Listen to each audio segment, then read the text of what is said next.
The Galactic Academy stood as a monument of countless civilizations, its towers piercing the artificial sky of a colossal orbital station, each spire shimmering with alloys unknown to Earth. Within its walls, the future defenders and leaders of the galaxy trained under the strictest disciplines. To be admitted was a badge of honor, a confirmation that one species had a role to play in the centuries-long project of galactic stability. For most races, the Academy was tradition. For humanity, it was a miracle. Only a single cadet had been accepted, and his name was Marcus Hale. He arrived carrying nothing but a standard-issue duffel, a plain uniform, and the weight of every skeptical glance thrown his way. In the docking hangar, aliens of towering height, metallic skin, wings, bioluminescent markings, and sharpened scales moved with practiced ease, their very posture dripping with evolutionary advantages. Marcus was lean, average by human standards, and looked even smaller among the giants. Whispers followed him from the moment he stepped off the shuttle. Some were sharp with laughter, others cold with disdain. Primitive. Weak. Out of place. Marcus ignored them. His jaw tightened, his eyes forward.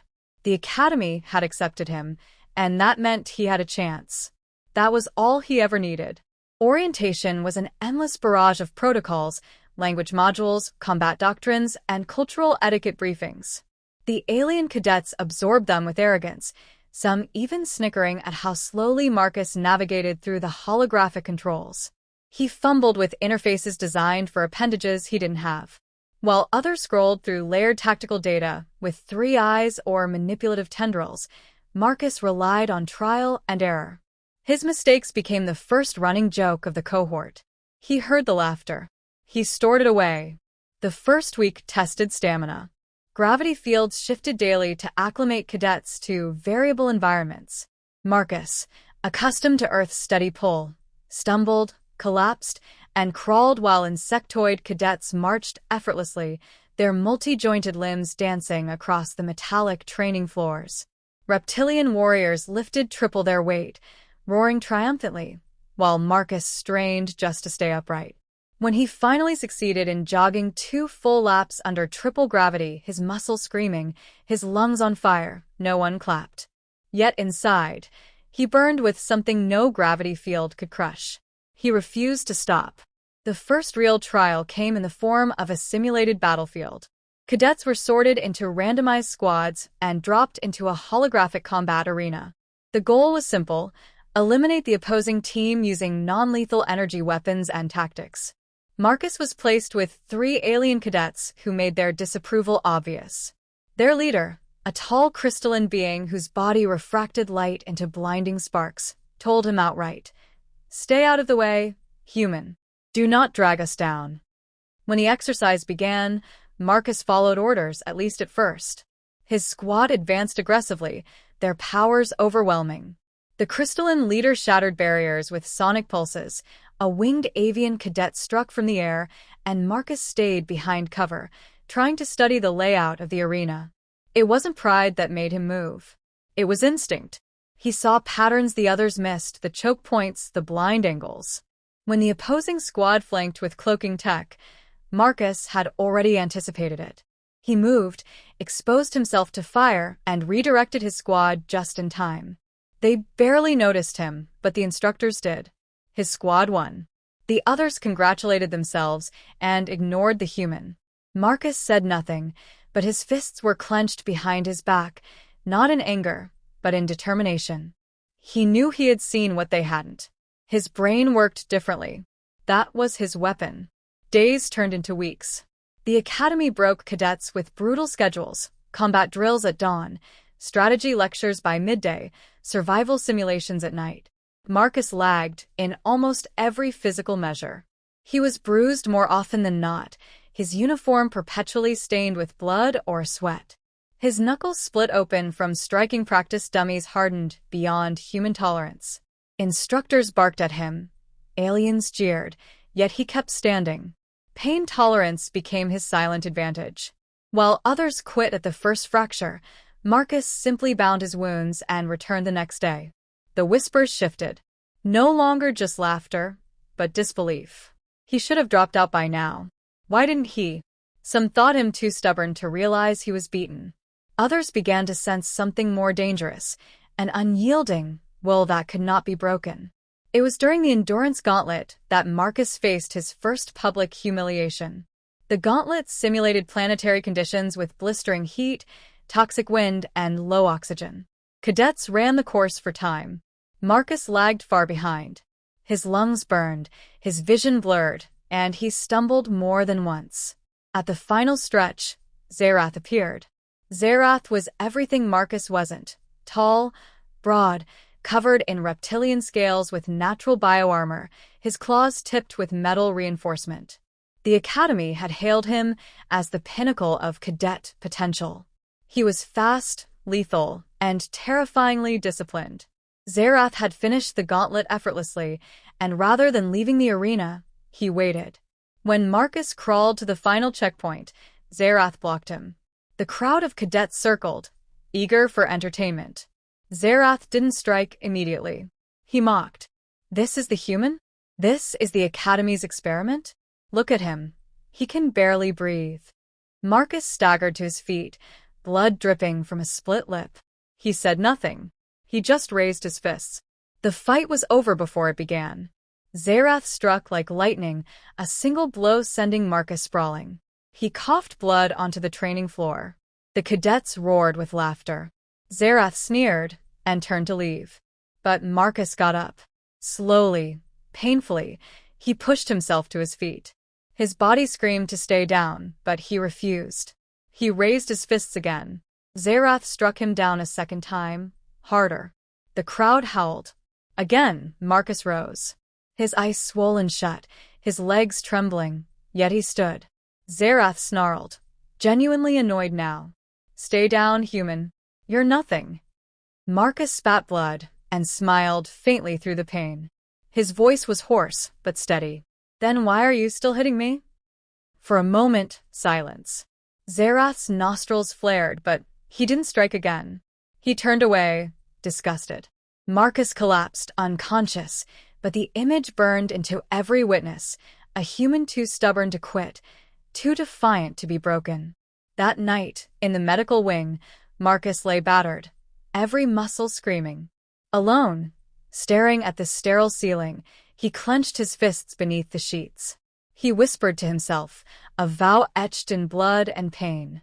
I will prove humanity's worth. I don't care how long it takes. The Academy was watching now. Instructors noted his resilience. Cadets whispered differently in the halls. Mockeries still lingered, but beneath it, a seed of respect was growing. And Marcus knew the fight was only beginning. The weeks that followed the humiliating duel became the crucible in which Marcus Hale was forged. His body carried the scars of that day, and the memory of laughter still echoed through the training halls, but he refused to let them own him. Instead, he rose earlier than anyone, trained harder than anyone, and treated every ache and bruise as proof that he was still standing. The Academy did not slow for him, but he had learned how to endure, and endurance was a blade sharper than most understood. While others leaned on their biological gifts, wings, claws, natural armor, psionic control, Marcus relied on something alien to them: relentless adaptation. He studied alien combat forms and discovered where human physiology could bend them to new purposes. Where the reptilians used raw force, he turned their lunging strikes into grappling leverage. Where avians relied on vertical dominance, he timed their dives and forced them into vulnerable landings. He could not outmatch them in power, but he could outthink them, and in time his unpredictability became his only shield. It was during this time that he found unlikely allies. There were cadets on the margins, just as mocked as he had been. A silicon-based creature whose crystalline resonance made it clumsy in combat, a soft-bodied amphibian dismissed for its lack of aggression, and a wingless avian who had been born without the gift of flight. They, too, knew the sting of ridicule, and Marcus's defiance stirred something in them. He did not ask for followers, but when he trained, they trained with him. When he bled, they bled beside him. A silent fellowship was born in the cracks of the Academy's hierarchy. Their bond was tested during the mid-cycle trials. These exercises were designed to eliminate cadets unfit for advancement, forcing them into scenarios that combined survival, tactics, and cooperation. Most squads were filled with elite cadets from the dominant species, their confidence unshakable. Marcus, predictably, was assigned a squad of misfits, those the Academy considered expendable. His own allies joined him, but so too did others the instructors had written off. To the Academy, it was a statistical inevitability that this squad would be crushed. The trial began in a simulated wasteland, jagged terrain laced with hazards. Teams scattered, hunting one another with live-fire weapons tuned to incapacitate. Marcus quickly realized that brute strength would guarantee their failure. Instead, he rallied his squad into defensive positions, laying traps, using the environment to even the odds. While stronger teams advanced directly, Marcus anticipated their aggression. He drew them into choke points, collapsed terrain beneath their feet, and struck where they were weakest. His squad, though clumsy at first, followed his orders with growing confidence. The first victory shocked the instructors. A misfit squad, against one of the Academy's most favored teams, had won through guile. But Marcus did not stop. He treated the simulation as war, not sport. Each engagement honed their coordination. Each retreat was calculated. Every loss of ground turned into an ambush. By the end of the exercise, his squad stood bloodied, exhausted, but victorious. For the first time, alien cadets who had once mocked him now looked with something unfamiliar, unease mixed with respect. The Academy could no longer dismiss him as an anomaly. Reports circulated among instructors. The human was unorthodox, reckless even, but his creativity made him dangerous. They whispered that humanity's lack of specialization might itself be a strength, that unpredictability could not be measured in genetics. Zerath, however, was not impressed. The reptilian champion regarded Marcus's rise as an insult. When Marcus's squad claimed victory, Zerath challenged him openly in the hall. The Academy thrummed with anticipation, cadets gathering as word spread. This was no simulation. This would be a duel sanctioned by the instructors themselves, a chance to test will against will. The arena was vast, lit by the glow of alien weaponry. Zerath entered like a predator, every motion radiating strength. Marcus entered battered from training, but steady. The duel began, and the disparity was immediate. Zerath struck with bone-splitting force, his claws tearing across the arena, his scales glinting as blades of energy skittered harmlessly across his body. Marcus absorbed the punishment, evading where he could, countering only when an opening presented itself. His blows barely scratched Zerath's hide, but they forced him to move differently, to think differently. For minutes that felt like hours, Marcus endured. He was thrown, slammed, bloodied, yet he always rose. His body betrayed him, lungs burning, bones aching, but his will drove him forward. The cadets in the stands, expecting a swift slaughter, found themselves transfixed. The human would not fall. Again and again he was beaten down, and again he returned. Zerath grew angrier, his strikes more violent, but with anger came mistakes. Marcus capitalized on them, small victories in a hopeless fight. He forced Zerath onto the defensive, if only for moments. At last, Zerath delivered a crushing blow that sent Marcus to the ground, unable to rise. The duel was declared, Zerath victorious. Yet as silence fell, no one laughed. The image of Marcus dragging himself upright again and again had burned into their minds. He had not won, but neither had he been defeated. The Academy began to murmur a new word in connection with humanity, indomitable. Marcus spent days recovering, his body a roadmap of bruises and fractures, but his spirit unbroken.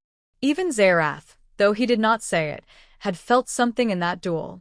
He had fought countless opponents, but none who refused defeat so completely. Respect did not soften rivalry, it sharpened it. Zerath vowed silently that if the human wished to prove himself, he would crush him until nothing remained. The weeks that followed carried whispers of a coming shift. The Academy's leadership convened in secret, analyzing the human's performance. They debated his worth, questioned whether his resilience was a quirk or a reflection of his species. For centuries, the Academy had ranked civilizations by tangible superiority: strength, intellect, psychic control, technology. Humanity had none of these in abundance, yet here was one cadet undermining the entire scale. Marcus was unaware of these debates. His world was sweat, pain, and the trust of the few who believed in him. He trained his squad harder, drilled them relentlessly, and began to teach them not just how to fight, but how to think like humans: flexible, unpredictable, adaptive. Slowly, their effectiveness grew. Aliens who had once stumbled through battle now coordinated with precision, their flaws turned into weapons. But victory drew consequences. Whispers of war circulated beyond the Academy's walls. A hostile faction, long at odds with the Galactic Order, stirred at the edges of known space. Their fleets were moving, their intentions uncertain, but their timing precise. As the Academy honed its cadets, the galaxy itself teetered toward conflict.